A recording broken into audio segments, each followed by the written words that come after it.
Recovery run tayo. Recovery run from 25 kilometers last Sunday. Ngayon pa lang tayo mag-recovery run. At tapos lang natin mag-warm up. Ang dami tayo ngayon. Yung DTRT. And soon to be DTRT Dayan. No? Soon to be. Next year. Game ka na 50 kilometers.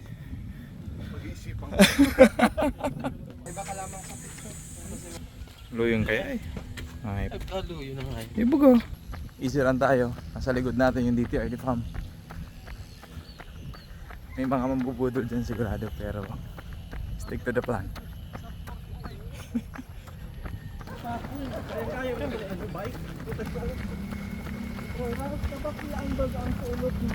"7:30 ako kanina. Ngayon nagsisig sila. 5:50 na. Ayan, pinauna na natin.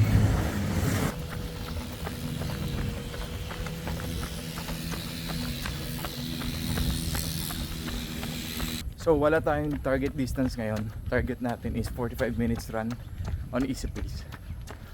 1K.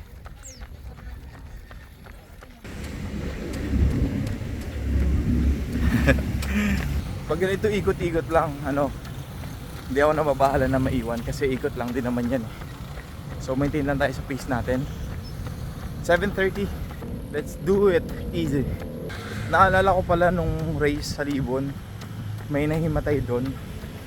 Tapos sabi daw ng iba, hindi pa daw kasi siya sanay sa mga takbuhan.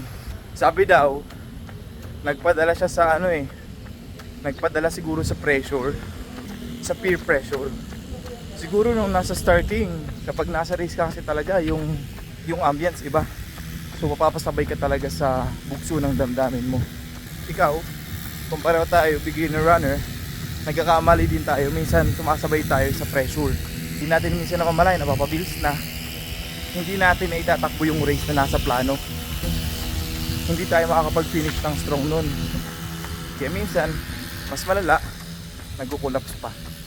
So kung bago pa lang tayo sa running, huwag tayong magpapa-pressure, huwag tayong magpapa-apekto. Just run on your own pace kasi race mo din naman yan, di ba? 2 kilometers, 7:20 pacing. Sarap. Iba-ibang klase naman talaga meron yung runner. Isa endurance, ang isa speed. So mamili ka na lang doon. Basta mag-focus ka lang sa training. Sabi nga nila, di baling mabagal, basta umuusad. Basta take your time lang, huwag kang magpapadala sa pressure. Sa iyong pace, sa iyong training, sa iyong katawan, makinig ka. 5 kilometers. Medyo bumamba tayong konti, 6:14 pacing. Tapos na sila. Tayo 5 minutes pa. 5 minutes pa. 6K. Last 2 minutes. That's 45 minutes. Cool down na lang tayo. Maraming tumakbo. Pero iba-ibang program. Yan. Pero sa atin recovery. Easy run lang tayo. Tapos nagkarga tayo nung last kilometer na kasi patapos naman na. At least nasulit. Grabe oh. May nahabol kilometer kaya pasigsag-sigsag yan. Para eksakto dito.